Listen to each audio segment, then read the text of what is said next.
नमस्कार दोस्तों।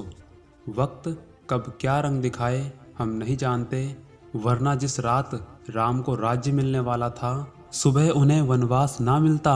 ये घटना इस बात का उदाहरण है, चाहे मनुष्य हो या भगवान, हर किसी को कठिन परिस्थितियों का सामना करना ही पड़ता है।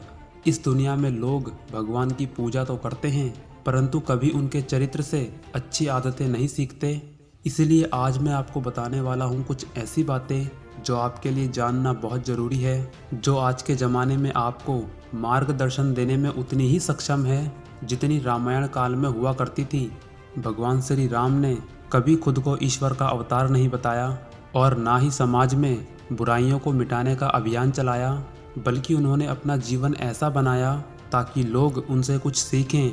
हर परेशानी को प्रभु श्री राम ने हंसकर स्वीकारा और अपने जीवन को एक उदाहरण बनाया और दुनिया को ये बताया कि जीवन एक ऐसा सफ़र है जहां इंसान को हर तरह का अच्छा बुरा तजुर्बा मिलता है।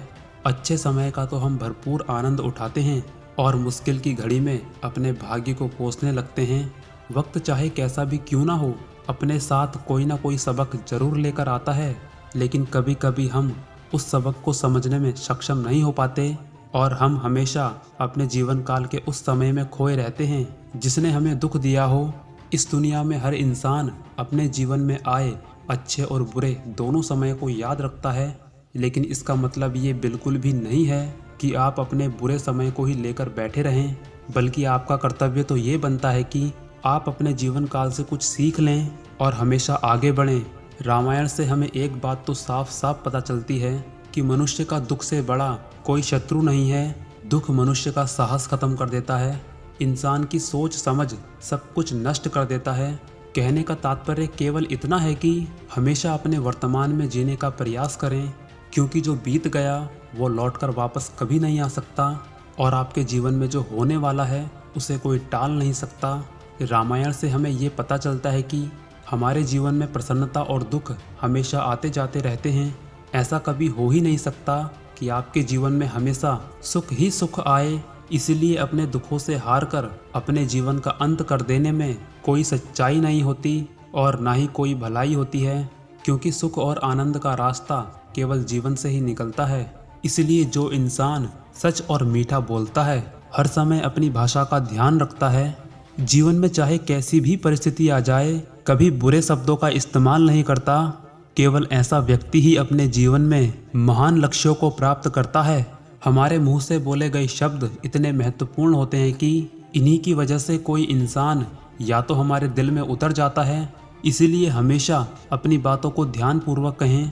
हमारे मुंह के शब्दों को हम तो भूल जाते हैं, परंतु लोग हमेशा याद रखते हैं। श्री राम को मर्यादा पुरुषोत्तम इसीलिए कहा जाता है कि वो हमेशा अपनी मर्यादाओं में रहे और हमेशा अपने अनुशासन का पालन करते रहे। रामायण के प्रभु श्री राम से हमें ये सीखने को मिलता है कि सुखी जीवन जीने के लिए अपनी मर्यादाओं में रहना अति आवश्यक होता है।